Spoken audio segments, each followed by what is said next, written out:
Clocking in the first year of the administration, of course, now we have a stable two-state solution. There's full civil rights for Palestinians. They have sovereign authority over the West Bank and Gaza, and even, of course, democratization of minority rights within 67 border. Israel has actually been restored. And both nations are living side by side in peace. So credit where credit is due. It's working, and it's very exciting. Exactly. It's working. It's very exciting. Oh, wait. No. Actually, more like the Trump administration has just become overt in the full support of apartheid Israel and the eventual goal, as reported in the Michael Wolff book, of Steve Bannon saying eventually Jordan will take the West Bank, Egypt will take Gaza. Those are insane. If anything, I mean, Egypt wants very little to do with Gaza and actually helps implement the blockade on it.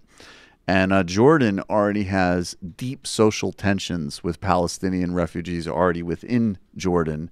And there's really no reason why they would want to absorb an entirely different, new additional country with actually a lot of political and economic activity. What it, of course, means in practice is just the sort of formalization and overtization of Israeli apartheid. There was a recent proposal by a Likud MP that would essentially turn the West Bank into a semi-autonomous zone, and of course, and again, basically just formalize full Israeli governmental control over populations of people that are not going to have democratic rights and are going to be governed in small Bantustans. And I'm sorry for people who get triggered by this word, but there is literally a word for that. And that word is apartheid. That's just reality, folks. So, and so maybe Jared can pivot from the Middle East because there's no reason to think that these people support anything other than apartheid. And now Jared Kushner is turning his attention to prison reform. This is according to Axios. Today, President Trump will hold a listening session on prison reform after 6 months of quiet exploration of the issue with senior advisor Jared Kushner. And this is a direct quote, who turns 37 today. I'm a big boy now. The White House sees this as a conservative issue. Save money, cut crime, and then get bipartisan support, spending for workforce development, heading into midterms elections next year. Under the auspices of Kushner's Office of American Innovation, administration officials have met with faith-based leaders, former inmates who have been rehabilitated, conservative leaders, and experts on the issue. Attorney General Jeff Sessions will join Thursday's session. How this in any way can be reconciled with the ramp up of basically going back to, even if your state has legalized it, we're going to criminally enforce insane marijuana laws. Jeff Sessions' thirst for reinstituting higher sentences, unshackling police departments to over-police and abuse people across the country, how this will fit, of course, makes absolutely no sense and really does underscore you should build and work in political coalitions with anybody to achieve specific objectives. I really genuinely believe that principle.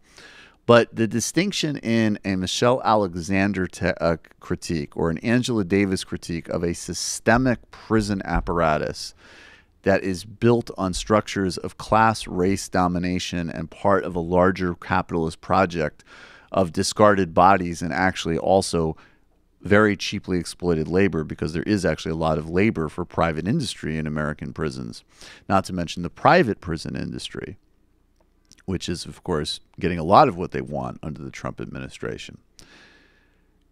If you can't see the difference between that and a sort of like modified libertarianish, let's have less people in jail so we can push them into more poverty jobs, be very aware of it as you see it from the Trump administration, which is not to say that you can't look. If they actually put out some new guidelines reducing nonviolent sentences or whatever, great. I really doubt that will happen.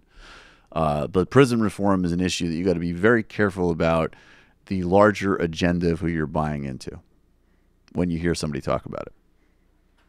Yeah, it's almost like the right realizes that being the world's #1 police state is unsustainable, and they want to co-opt the energy. Right. Exactly. Or they might just say, hey, we do essentially want to become exactly like China and be a sort of like market-directed authoritarian state with very sophisticated public opinion polling. I mean, that's the kind of natural logic of where all these Republican and many Democratic and neoliberal policies and the reality of Amazon and Jeff Bezos are leading us. The other side thought is that that Jared Kusher is thinking ahead about his own potential prison experience. I want people to like me when I'm in jail. What you do, Jared, don't worry. You're going to bite the bullet. You're going to go to jail. But all of the prisoners are going to like you because we're going to pretend that we don't want them to be in jail forever. All right? Okay, Jared, now buck up. It's your bar mitzvah. It's a big day. Like father, like son. Like father, like son. Come on, Jared. I even got Jeff Sessions to come to the meeting and pretend that he doesn't want to destroy pretty much all black people's lives.